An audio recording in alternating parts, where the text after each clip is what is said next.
அன்பானவர்கள் எப்படி இருக்கீங்க? பொதுவா இப்ப இருக்கக்கூடிய காலகட்டத்துல அவதூறு என்பது ரொம்ப சர்வசாதாரணமாயிருச்சு.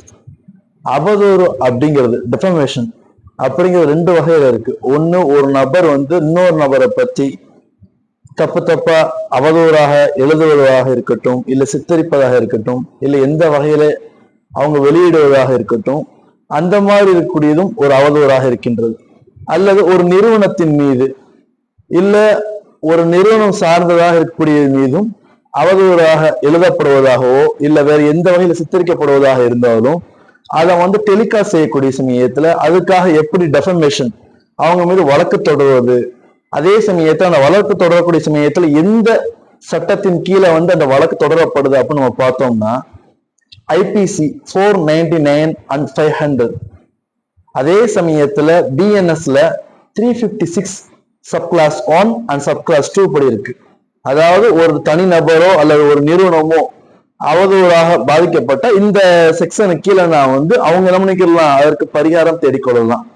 அப்ப இதுல பரிகாரம் தேடிக்கொள்ளலாம். எப்படி என்ன மாதிரி வழக்கு தொடர் அப்படின் போது, அதாவது ஒரு நல்ல வழக்கறிஞர் மூலமாக நீங்க இந்த வழக்கு தொடரக்கூடிய சமயத்துல அதற்கான ஆதாரங்களை சேகரிக்கணும்.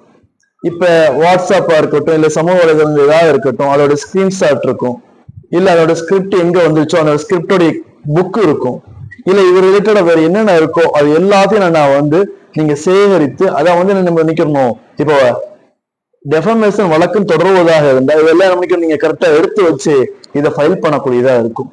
அதே மாதிரி சிஆர்பிஎஸ்ல பார்த்தோம்னா 198, அதுவும் நல்ல இந்த சிஆர்பிசில 198 கீழே எப்படி ஃபைல் பண்ணணும்னு தெரியக்கூடிய ஒரு நல்ல அனுபவம் வாய்ந்த ஒரு லாயரை வச்சுதான் நம்ம கூடியதா இருக்கு இந்த டெஃபமேஷன் அவதூறு வழக்கு தொடரக்கூடியதா இருக்கும். இப்படி நீங்க தொடரக்கூடிய இந்த வழக்கூடிய விஷயத்தை பத்தி எப்படி என்ன அப்படின்னு நம்ம பார்க்கும்போது, உதாரணத்துக்கு இப்ப ஒரு நபர் இருக்காரு, எக்ஸ்ங்கிற ஒருத்தர் இருக்காரு, அவர் திருடவே இல்லை, எதுவுமே செய்யல, ஆனா ஒய்யுடைய கெடியாரத்தை திருடிட்டாரு அப்படின்னு என்ன பண்றாரு, ஒய் சொல்லக்கூடிய சமயத்துல ஒய் சூட்டப்படக்கூடிய சமயத்துல அவர் மீது திருட்டு பழி சூட்டப்படுது. இப்ப அந்த ஒய் என்ன பண்றாரு, வேணுக்குன்னு என் மேல டெஃபமேஷன் அவதூறு கூறுறாரு, நான் திருடவே இல்லை, அதை நிரூபிக்கக்கூடிய சமயத்துல அந்த டெஃபமேஷனுடைய விஷயத்தை எக்ஸ்பிளைன் பண்ணக்கூடிய சமயத்துல அதற்கான ஆதாரங்களோடு நிரூபிக்கக்கூடிய சமயத்துல எக்ஸ் என்ன பண்ணுவாரு, அவர் குற்றமற்றவர், மேலும் அவர் மீது டிஃபமேஷன் ஒய் சாட்டப்பட்டிருக்காங்க, அதுக்கான நஷ்டஈடு இவ்வளவு கொடுக்கலாம், இவ்வளவு வாங்கிக்கலாம் அப்படின்னு அதற்கு அடுத்தபடியாக இருக்கு.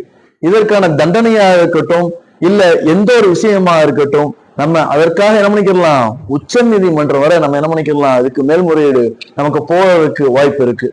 மெயினா இது நான் சொல்லப்படக்கூடியதற்கான காரணம், இப்ப இருக்கக்கூடிய காலகட்டத்தில் நிறைய பேர் என்ன பண்றாங்க, இந்த டெஃபமேஷன் அவதூறுனால் நிறைய பாதிக்கப்படுறாங்க.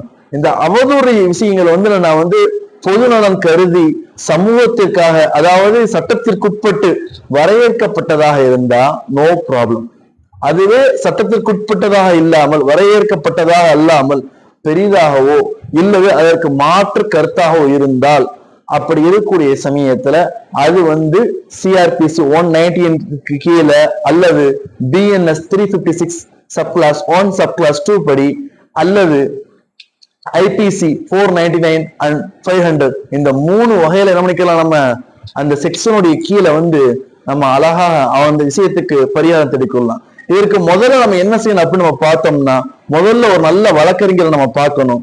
பிறகு அந்த நல்ல வழக்கறிஞர் மூலமாக ஒரு வழக்கறிஞர் அறிவிப்பு அறிவிக்கக்கூடியதாக இருக்கும்.